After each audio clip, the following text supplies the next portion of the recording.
Hello मित्रों, नमस्कार, जय Hind, Vande Mataram. Next exam crack channel में आप तमाम वाला विद्यार्थी मित्रों નું સ્વાગત છે। મિત્રો, ડેઈલી કરંટ અફેર્સ માં આજના વિડિયોમાં 9 અને 10 જૂન 2025 ના કરંટ અફેર્સ ને લગતા તમામ મહત્વપૂર્ણ પ્રશ્નો આ વિડિયોમાં કવર કરવામાં આવ્યા છે, જે આવનારી તમામ રાજ્ય અને કેન્દ્ર લેવલની તમામ પ્રકારની સ્પર્ધાત્મક પરીક્ષા માટે અત્યંત ઉપયોગી સાબિત થશે।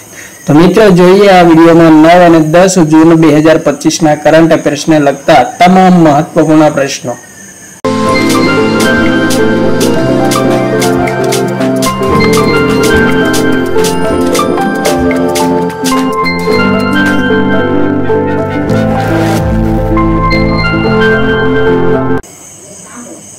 प्रश्न नंबर 1, તાજેતરમાં આર્મેનિયામાં આયોજિત છઠ્ઠા સ્ટેપન અવજ્ઞાન મેમોરિયલ શતરંજ ટુર્નામેન્ટમાં કયા ભારતીય જીત મેળવી છે?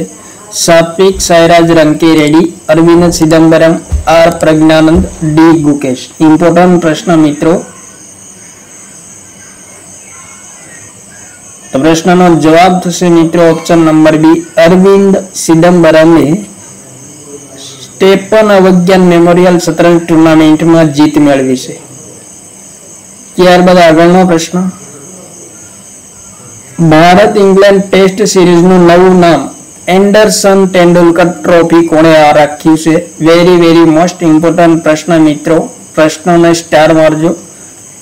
ભારત ઇંગ્લેન્ડ ટેસ્ટ સિરીઝનું નવું નામ એન્ડરસન તેંડુલકર ટ્રોફી રાખવામાં આવ્યું છે। કોણે રાખ્યું છે? भारतीय cricket control board, England and Wales cricket board, A અને બી બંને आईसीसी। तो जवाब થશે મિત્રો ઓપ્શન નંબર સી, એ અને બી બંને। बीसीसीआई અને ईसीबी બંનેએ સંયુક્ત રીતે ભારત ઇંગ્લેન્ડ ટેસ્ટ સિરીઝનું નવું નામ એન્ડરસન તેંડુલકર ટ્રોફી રાખ્યું છે।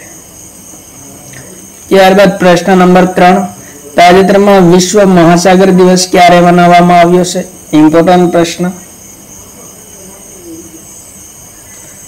તો જવાબ થશે મિત્રો ઓપ્શન નંબર સી, 8 જૂનના રોજ વિશ્વ મહાસાગર દિવસ મનાવવામાં આવ્યો છે। મિત્રો, મહાસાગરોના મહત્વ અને સંરક્ષણ પ્રત્યે જાગૃતતા વિકસાવવા માટે સંયુક્ત રાષ્ટ્ર દ્વારા વર્ષ 2009 થી વિશ્વ મહાસાગર દિવસ મનાવવાની શરૂઆત કરવામાં આવી હતી। ત્યારબાદ આગળનો પ્રશ્ન, ભારતનું પ્રથમ પરિવર્તનીય ગતિ પંપ સ્ટોરેજ પ્લાન્ટનું સંચાલન કયા રાજ્યમાં શરૂ કરવામાં આવ્યું છે? વેરી મોસ્ટ ઇમ્પોર્ટન્ટ પ્રશ્ન। ભારતનું પ્રથમ પરિવર્તનીય ગતિ પંપ સ્ટોરેજ પ્લાન્ટનું સંચાલન કયા રાજ્યમાં શરૂ કરવામાં આવ્યું છે તાજેતરમાં? તો જવાબ થશે ઓપ્શન નંબર બી, ઉત્તરાખંડ રાજ્યમાં શરૂ કરવામાં આવ્યું છે। ત્યારબાદ આગળનો પ્રશ્ન, તાજેતરમાં નવી દિલ્હીમાં ભારતીય ભાષા અનુભાગનું ઉદ્ઘાટન કોણે કર્યું છે? નરેન્દ્ર મોદી, અમિત શાહ, ધર્મેન્દ્ર પ્રધાન, જગદીપ ધનખડ।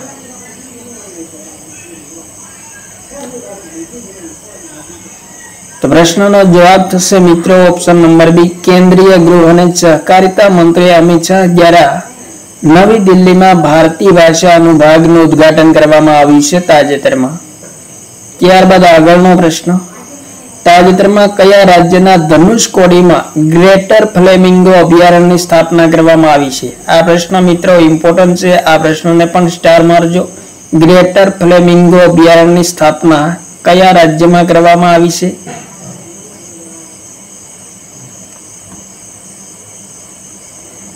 તો જવાબ થશે ઓપ્શન નંબર બી, તમિલનાડુમાં કરવામાં આવી છે, ધનુષકોડી ખાતે। ત્યારબાદ પ્રશ્ન નંબર 7, તાજેતરમાં વિશ્વના ટોપ 10 સ્ટાર્ટઅપ શહેરોમાં 4મા સ્થાન પર કયું શહેર રહ્યું છે? Navi Delhi, San Francisco, New York, London. Important પ્રશ્ન મિત્રો, વિશ્વના 10 સ્ટાર્ટઅપ શહેરોમાં 4મા સ્થાન પર કયું શહેર રહ્યું છે? તો જવાબ થશે મિત્રો option number B, San Francisco 4મા સ્થાન પર રહ્યું છે। મિત્રો, ભારતની વાત કરીએ તો બેંગલુરુ 10મા ક્રમે છે, દિલ્હી 11મા ક્રમે છે અને મુંબઈ 18મા ક્રમે છે। ત્યારબાદ આગળનો પ્રશ્ન, ઉલાન બટાર ઓપન 2025 કુસ્તી ટુર્નામેન્ટમાં ભારતે બીજા સ્થાન સાથે કેટલા મેડલ પ્રાપ્ત કર્યા છે? ઇમ્પોર્ટન્ટ પ્રશ્ન. 11, 19, 21, 27. ઉલાન બટાર ઓપન 2025માં કુસ્તી ટુર્નામેન્ટમાં ભારતે બીજું સ્થાન પ્રાપ્ત કર્યું છે અને બીજા સ્થાન સાથે આપણા દેશ ભારતે કેટલા મેડલ પ્રાપ્ત કર્યા છે? તો જવાબ થશે ઓપ્શન નંબર સી, 21 મેડલ પ્રાપ્ત કર્યા છે. ગોલ્ડ મેડલ 6 પ્રાપ્ત કર્યા છે, સિલ્વર મેડલ 7 અને બ્રોન્ઝ મેડલ 8 પ્રાપ્ત કર્યા છે. મિત્રો, ટોપ 3 દેશોમાં જોઈએ તો મોંગોલિયા પ્રથમ ક્રમે છે, જેમણે 29 મેડલ પ્રાપ્ત કર્યા છે. ભારત બીજા ક્રમે 21 મેડલ પ્રાપ્ત કર્યા છે. ટર્કી ત્રીજા ક્રમે 13 મેડલ પ્રાપ્ત કર્યા છે. ત્યારબાદ પ્રશ્ન નંબર 9. તાજેતરમાં ભારતનું કયું રાજ્ય મહિલાઓ માટે સૌથી સુરક્ષિત રાજ્ય બન્યું છે? સિક્કિમ, ગુજરાત, પશ્ચિમ બંગાળ, રાજસ્થાન. ઇમ્પોર્ટન્ટ પ્રશ્ન મિત્રો, મહિલાઓ માટે સૌથી સુરક્ષિત રાજ્ય કયું બન્યું છે તાજેતરમાં? તો જવાબ થશે ઓપ્શન નંબર એ, સિક્કિમ બન્યું છે મહિલાઓ માટે સૌથી સુરક્ષિત રાજ્ય. એટલે કે સિક્કિમ રાજ્યમાં મહિલાઓ સૌથી વધુ સુરક્ષિત છે તાજેતરમાં. ત્યારબાદ પ્રશ્ન નંબર 10. તાજેતરમાં વર્લ્ડ એક્સપો 2025 નું આયોજન કયા દેશમાં કરવામાં આવ્યું છે? Bharat, America, Japan, Russia. World expo 2025 નું આયોજન કયા દેશમાં કરવામાં આવ્યું છે? તો જવાબ થશે ઓપ્શન નંબર સી, જાપાનમાં કરવામાં આવ્યું છે. મિત્રો, વર્લ્ડ એક્સપો 2025માં ઇન્ડિયન પેવેલિયનને સર્વોચ્ચ 5 પેવેલિયનમાં સ્થાન આપવામાં આવ્યું છે. ત્યારબાદ આગળનો પ્રશ્ન. વર્ષ 2024-27 ના કાર્યકાળ માટે સંયુક્ત રાષ્ટ્ર સુરક્ષા પરિષદમાં કયા દેશને નિયુક્ત કરવામાં આવ્યો છે? કાંગો અને લાતવિયા, બહેરીન અને કોલંબિયા, લાઇબેરિયા, ઉપરોક્ત તમામ. ઇમ્પોર્ટન્ટ પ્રશ્ન. સંયુક્ત રાષ્ટ્ર સુરક્ષા પરિષદમાં કયા દેશોને નિયુક્ત કરવામાં આવ્યા છે 2024-27 ના કાર્યકાળ માટે? તો જવાબ થશે ઓપ્શન નંબર ડી, ઉપરોક્ત તમામ દેશોને નિયુક્ત કરવામાં આવ્યા છે. સંયુક્ત રાષ્ટ્ર સુરક્ષા પરિષદ વિશે ઇમ્પોર્ટન્ટ પોઈન્ટ જોઈએ તો મુખ્યાલય ન્યુયોર્ક ખાતે આવેલું છે. સભ્ય દેશો 15 છે, સ્થાયી સભ્ય દેશો 5 છે અને અસ્થાયી સભ્ય દેશો 10 છે. ત્યારબાદ પ્રશ્ન નંબર 12. તાજેતરમાં ફર્ટિલાઇઝર એસોસિએશન ઓફ ઇન્ડિયાના નવા અધ્યક્ષ તરીકે કોને નિયુક્ત કરવામાં આવ્યા છે? રાજીવ મેમાની, શૈલેન્દ્રનાથ ગુપ્તા, શૈલેષ મહેતા, અજય કુમાર. ઇમ્પોર્ટન્ટ પ્રશ્ન મિત્રો, ફર્ટિલાઇઝર એસોસિએશન ઓફ ઇન્ડિયાના નવા અધ્યક્ષ કોણ બન્યા છે? તો જવાબ થશે option number C, Shailesh Mehta બન્યા છે. ત્યારબાદ પ્રશ્ન નંબર 13.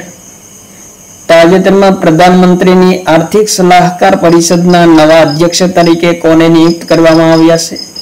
દિનેશ સિંહ રાણા, અશ્વિની લોહાની, જસવીર સિંહ માન, એસ મહેન્દ્ર દેવ. ઇમ્પોર્ટન્ટ પ્રશ્ન મિત્રો, પ્રધાનમંત્રીની આર્થિક સલાહકાર પરિષદના નવા અધ્યક્ષ તરીકે કોને નિયુક્ત કરવામાં આવ્યા છે?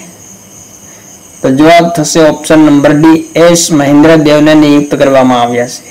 ત્યારબાદ મિત્રો આગળનો પ્રશ્ન. તાજેતરમાં કયા રાજ્યની રોહિણી ગ્રામ પંચાયતને ડિજિટલ ગવર્નન્સ શ્રેણીમાં સુવર્ણ ચંદ્રક પ્રાપ્ત થયો છે? ઇમ્પોર્ટન્ટ પ્રશ્ન મિત્રો, ગોવા, મહારાષ્ટ્ર, ગુજરાત, મધ્યપ્રદેશ. તો પ્રશ્ન નંબર 14 નો જવાબ થશે મિત્રો ઓપ્શન નંબર બી, મહારાષ્ટ્ર રાજ્યમાં આવેલ છે રોહિણી ગ્રામ પંચાયત, જેમને ડિજિટલ ગવર્નન્સ શ્રેણીમાં સુવર્ણ ચંદ્રક પ્રાપ્ત થયો છે. ત્યારબાદ આગળનો પ્રશ્ન. તાજેતરમાં મે 2025 માટે ICC player of the month તરીકે કોને પસંદ કરવામાં આવ્યા છે? મોહમ્મદ વસીમ, ક્લોડ ટ્રાયોન, એ અને બી બંને, વિરાટ કોહલી. મિત્રો, મે મહિના માટે ICC player of the month તરીકે કોને પસંદ કરવામાં આવ્યા છે? તો જવાબ થશે ઓપ્શન નંબર સી, એ અને ડી બંને, એટલે કે મોહમ્મદ વસીમ અને ક્લોડ ટ્રાયોન બંનેને ICC player of the month May 2025 તરીકે પસંદ કરવામાં આવ્યા છે। ત્યારબાદ પ્રશ્ન નંબર 16, તાજેતરમાં આચાર્ય પ્રશાંતને કયા પુરસ્કારથી સન્માનિત કરવામાં આવ્યા છે? પ્રભાવશાળી પર્યાવરણવિદ પુરસ્કાર, જ્ઞાનપીઠ પુરસ્કાર, ગ્લોબલ લીડરશિપ એવોર્ડ અને global Indian of the year award. Important પ્રશ્ન મિત્રો, આચાર્ય પ્રશાંતને કયા પુરસ્કારથી સન્માનિત કરવામાં આવ્યા છે? તો જવાબ થશે ઓપ્શન નંબર એ, પ્રભાવશાળી પર્યાવરણવિદ પુરસ્કારથી સન્માનિત કરવામાં આવ્યા છે આચાર્ય પ્રશાંતને। ત્યારબાદ મિત્રો પ્રશ્ન નંબર 17, તાજેતરમાં આરબીઆઈએ કઈ ઈ કોમર્સ કંપનીના નોન બેન્કિંગ ફાઇનાન્શિયલ કંપનીનું લાયસન્સ પ્રદાન કર્યું છે? ઈ-કાર્ટ, ફ્લિપકાર્ટ, એમેઝોન, મેસો। તો ઇમ્પોર્ટન્ટ પ્રશ્ન મિત્રો, રાઈટ આન્સર મિત્રો ઓપ્શન નંબર બી, ફ્લિપકાર્ટ ને આરબીઆઈએ ઈ કોમર્સ કંપનીને નોન બેન્કિંગ ફાઇનાન્શિયલ કંપનીનું લાયસન્સ પ્રદાન કર્યું છે। ત્યારબાદ મિત્રો આગળનો પ્રશ્ન, તાજેતરમાં જ્યોતિર્મઠમાં સામુદાયિક રેડિયો સ્ટેશન આઈબેક્સ તરણનું ઉદ્ઘાટન કોણે કર્યું છે? ઇમ્પોર્ટન્ટ પ્રશ્ન મિત્રો, જ્યોતિર્મઠમાં સામુદાયિક રેડિયો સ્ટેશન આઈબેક્સ તરણનું ઉદ્ઘાટન કરવામાં આવ્યું છે। કોના દ્વારા કરવામાં આવ્યું છે તરણાનું ઉદ્ઘાટન?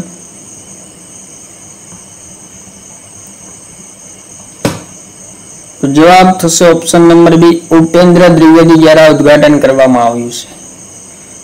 ત્યારબાદ પ્રશ્ન નંબર 19, તાજેતરમાં જમ્મુ કાશ્મીરમાં વિશ્વમાં સૌથી ઊંચા રેલવે પુલ સિનાબ બ્રિજનું ઉદ્ઘાટન કોણે કર્યું છે?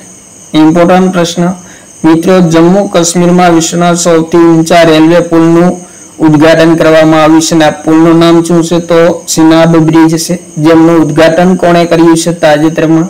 શિવરાજસિંહ ચૌહાણ, નરેન્દ્ર મોદી, જ્યોતિરાદિત્ય સિંધિયા, નીતિન ગડકરી। જવાબ થશે મિત્રો ઓપ્શન નંબર બી, પ્રધાનમંત્રી નરેન્દ્ર મોદી દ્વારા સિનાબ બ્રિજનું ઉદ્ઘાટન કરવામાં આવ્યું છે। ક્યારે કરવામાં આવ્યું છે? 6 જૂન 2025 ના રોજ। મિત્રો ઇમ્પોર્ટન્ટ પોઈન્ટ, આ પુલની લંબાઈ કેટલી છે? તો 1.31 કિલોમીટર છે અને ઊંચાઈ 359 મીટર છે। ત્યારબાદ પ્રશ્ન નંબર 20, તાજેતરમાં મત્સ્યપાલન સબસિડી સમજૂતીનો સ્વીકાર કરનાર WTO નો 101મો સદસ્ય દેશ કયો બન્યો છે? ઇમ્પોર્ટન્ટ પ્રશ્ન મિત્રો, મત્સ્યપાલન સબસિડીની સમજૂતીનો સ્વીકાર કરનાર વર્લ્ડ ટ્રેડ ઓર્ગેનાઇઝેશનનો 101મો સદસ્ય દેશ કયો બન્યો છે? Azerbaijan, Nicaragua, Bulgaria, Brazil.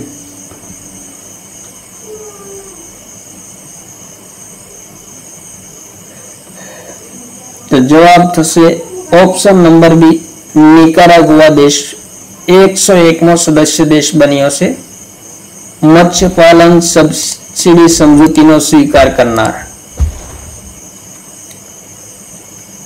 ત્યારબાદ પ્રશ્ન નંબર 21, તાજેતરમાં વક્ફ સંપત્તિઓના પારદર્શક અને ડિજિટલ પ્રબંધન માટે ઉમ્મીદ સેન્ટ્રલ પોર્ટલ કોણે લોન્ચ કર્યું છે? જેપી નડ્ડા, કિરણ રિજિજુ, જ્યોતિરાદિત્ય સિંધિયા, નરેન્દ્ર મોદી।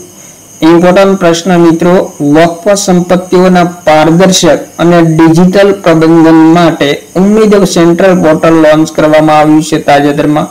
કોના દ્વારા લોન્ચ કરવામાં આવ્યું છે?